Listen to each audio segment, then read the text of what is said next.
Assalamualaikum warahmatullahi wabarakatuh. Pertama-tama perkenalkan, nama saya Ajeng Rosi Adelia, NIM T2018-6051. Di sini saya dari kelompok 8 akan mempresentasikan mengenai paradigma urf, saddu zari'ah, dan syar'uman qoblana. Sebelum kita memulai presentasi hari ini, marilah kita membaca Al-Fatihah bersama dengan tujuan agar perkuliahan hari ini dapat berjalan dengan lancar dan semoga materi yang akan saya sampaikan hari ini dapat bermanfaat dan mendapatkan berkah. Al-Fatihah.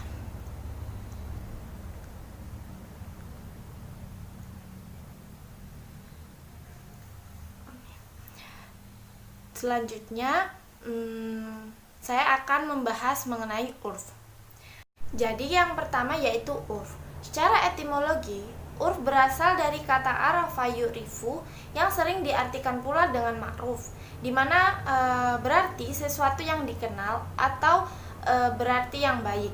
Sedangkan urf itu sendiri secara terminologi ialah sesuatu yang dimengerti oleh masyarakat dan dilakukan secara berulang-ulang serta dijalani secara terus-menerus baik dalam hal perkataan maupun perbuatan yang mana terjadi sepanjang masa atau pada masa tertentu. Ataupun urf tersebut dapat diartikan seperti kebiasaan.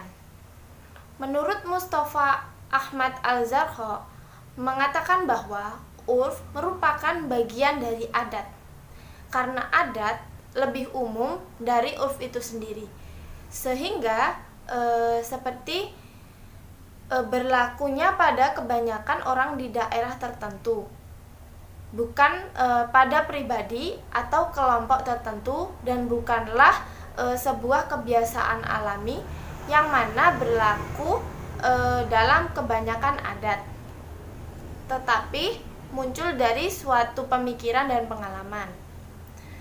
Nah, sedangkan pendapat kedua, menurut Abdul Karim Kaidan, mendefinisikan urf itu sendiri sebagai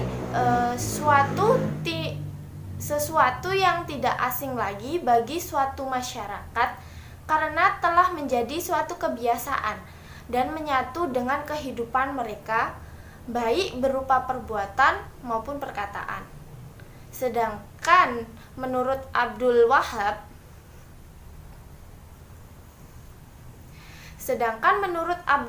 Khalaf menyatakan bahwa urf ialah segala apa yang dikenal oleh manusia dan dijadikan kebiasaan, baik berupa perkataan, perbuatan, ataupun meninggalkan sesuatu. Sehingga dapat digarisbawahi dari beberapa pendapat di atas bahwasanya urf ialah suatu kebiasaan yang terdapat pada suatu daerah tertentu. Dalam urf itu sendiri terdapat dasar-dasar hukum yang menyertainya. Dasar hukum dalam urf itu berasal dari Al-Quran pada surat Al-Maidah ayat 6 dan surat Al-Hajj ayat 78, dan beberapa kaidah fikih yang berkaitan dengan urf ataupun hadis-hadis yang berkaitan dengan urf itu sendiri. Adapun macam-macam urf yang dibagi menjadi 3 bagian, yang mana pertama yaitu dari segi objektifnya. Urf dibagi dari segi objektifnya dibagi menjadi 2, yaitu urf lafzi dan urf amali. Urf lafzi ialah kebiasaan masyarakat di mana dalam menggunakan ungkapan sehingga makna dari ungkapan itulah yang dipahami dan terlintas dalam pikiran masyarakat. Sedangkan urf amali yaitu suatu kebiasaan masyarakat yang mana berkaitan dengan perbuatan biasa atau muamalah keperdataan. Sedangkan dari segi cakupannya, urf sendiri dibagi menjadi 2, yaitu urf am dan urf khas. Urf am ini bisa disebut juga dengan adat kebiasaan umum. Urf am ini di mana kebiasaan tersebut berlaku secara luas di seluruh masyarakat, di seluruh daerah, dan pada waktu tertentu. Sedangkan urf khas ini dapat disebut pula suatu adat kebiasaan khusus di mana kebiasaan tersebut berlaku secara khusus pada suatu masyarakat dan wilayah tertentu. Dan dilihat dari segi keabsahannya, urf sendiri dibagi menjadi dua, yaitu urf shahih dan urf fasid. Urf shahih ialah kebiasaan di mana kebiasaan berlaku di tengah-tengah masyarakat yang tidak bertentangan dengan nas. Nas itu yang di dalamnya yaitu Al-Quran dan hadis, dan tidak menghilangkan kemaslahatan atau segala sesuatu yang mengandung kebaikan dan manfaat bagi sekelompok manusia itu sendiri. Dan di mana mereka pula tidak membawa mudorot kepada mereka. Sedangkan urf fasid, urf yang kedua ini ialah suatu yang telah saling dikenal manusia namun bertentangan dengan syara atau menghalalkan yang haram dan membatalkan yang wajib. Kedua yaitu saddu zari'ah. Saddu zari'ah berasal dari kata sad yang berarti menutup, dan az-zari'ah berarti wasilah atau jalan ke suatu tujuan. Sehingga saddu zari'ah ini dapat diartikan jalan yang menjadi perantara dan jalan kepada sesuatu yang dilarang. Maka dapat disimpulkan pula dari beberapa kata di atas bahwasanya saddu zari'ah ini ialah suatu metode penetapan hukum dengan cara menutup jalan yang menjadi perantara kepada perbuatan yang dilarang ataupun perbuatan yang dapat menimbulkan kerusakan atau mafsadat. Adapun macam-macam dari saddu zari'ah ini, bila dibagi menjadi beberapa bagian, saddu zari'ah ini dibagi menjadi dua, yaitu dari segi kualitas kemafsadatannya dan dilihat dari jenis kemafsadatan yang ditimbulkan, yang berdasarkan pendapat Ibnu Qayyim al-Jauziyah.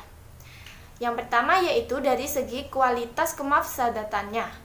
Saddu zari'ah ini dibagi menjadi 4 bagian. Yang pertama yaitu zari'ah atau perbuatan yang mana pasti akan membawa mafsadat. Yang kedua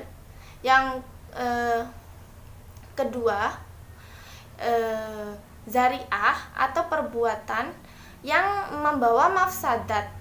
Yang ketiga zari'ah atau perbuatan yang diduga keras akan membawa mafsadat. Dan yang keempat yaitu zari'ah atau perbuatan yang sering membawa mafsadat, namun kekhawatiran terjadinya tidak sampai pada dugaan yang kuat, melainkan hanya asumsi ataupun persepsi biasa. Sedangkan jika dilihat dari jenis kemafsadatannya yang ditimbulkan berdasarkan Ibnu Qayyim al-Jauziyah, yaitu dibagi menjadi 2, yaitu perbuatan yang mana membawa kemafsadatan. Contohnya seperti minum minuman keras. Minum minuman keras itu dapat mengakibatkan mabuk, dan mabuk itu suatu kemafsadatan. Seperti itu. Dan yang kedua yaitu perbuatan yang pada dasarnya dibolehkan atau dianjurkan, tetapi digunakan untuk melakukan perbuatan-perbuatan yang haram, baik disengaja maupun tidak disengaja. Sedangkan zari'ah sendiri jika dilihat dari bentuknya dapat dibagi menjadi 4, yang meliputi yang mana secara sengaja ditunjukkan untuk suatu kemafsadatan. Yang kedua yaitu pekerjaan di mana yang pada dasarnya dibolehkan tetapi dilakukan untuk suatu kemafsadatan. Dan yang ketiga pekerjaan yang hukumnya boleh dan tidak bertujuan untuk suatu kemafsadatan tetapi biasanya akan mengakibatkan mafsadat. Dan yang keempat ialah pekerjaan yang pada dasarnya diperbolehkan, tetapi kadang membawa mafsadat. Dalam kehujahan Saduz Zari'ah tersendiri, terdapat beberapa perbedaan pendapat di kalangan para ulama, di mana mengenai metode-metode yang membahas di dalamnya. Seperti ulama-ulama yang menerima pendapat tersebut sepenuhnya, yaitu ulama Malikiyah dan Hanabilah, sedangkan ulama yang menerima secara terbatas ialah ulama Hanafiyah, Syafi'iyah, dan Syiah. Sedangkan ulama yang menolak yaitu ulama Dhohir, yang dimana tidak menerima Saduz Zari'ah sebagai salah satu dalil dalam menetapkan suatu hukum syara, dalam menetapkan suatu hukum syara.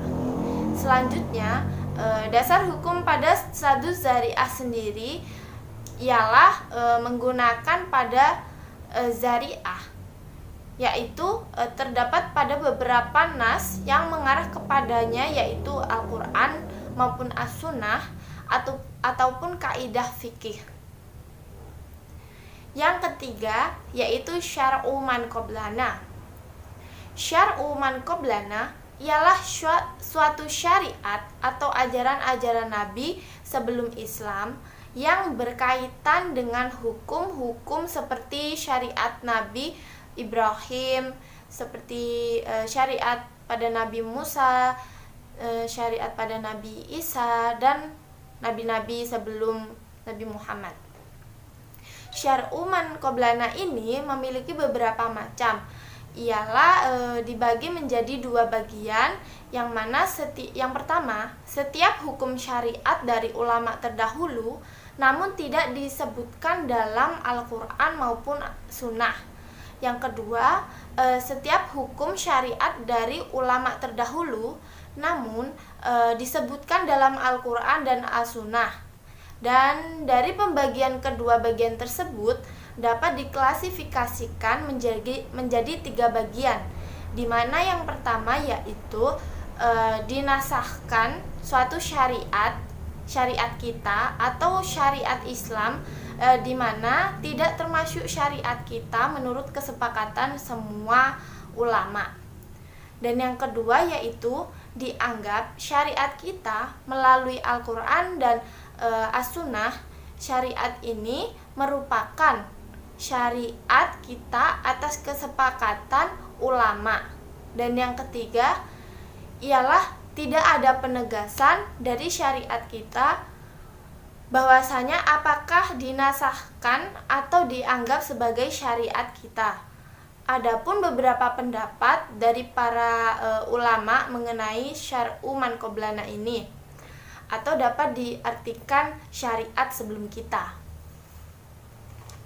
Menurut jumhur para ulama Hanafiyah, sebagian ulama Malikiyah dan sebagian Syafi'iyah berpendapat bahwasanya hukum tersebut disyariatkan juga pada kita, dan kita berkewajiban mengikuti dan menerapkannya selama hukum tersebut telah diceritakan kepada kita, dan serta tidak terdapat hukum yang menasahkannya. Dan sebagian ulama lainnya menyatakan bahwa syariat tersebut bukanlah sebagian dari syariat kita. Yang saya maksud, syariat tersebut bukanlah sebagian dari syariat bagi umat Islam, karena syariat kita ialah menasahkan atau membatalkan suatu syariat yang telah ditetapkan kepada umat sebelum kita, kecuali adanya dalil yang menetapkannya sebagai syariat. Jadi dapat disimpulkan bahwasanya urf ialah kebiasaan yang terdapat pada wilayah-wilayah tertentu ataupun terdapat pada kelompok-kelompok tertentu. Selanjutnya yaitu Saduz Zari'ah ialah metode penetapan di mana hukum tersebut ditetapkan dengan cara menutup jalan yang mana menjadi perantara kepada perbuatan-perbuatan yang dilarang atau perbuatan yang dapat menimbulkan kerusakan ataupun mufsadat. Ketiga yaitu syar'u man qablana, yang mana memiliki arti suatu syariat atau ajaran-ajaran Nabi sebelum Islam yang berkaitan dengan hukum seperti syariat Nabi Ibrahim, Musa, Nabi Isa, dan sebagainya. Jadi sekian presentasi dari saya, kurang lebihnya mohon maaf. Wassalamualaikum warahmatullahi wabarakatuh.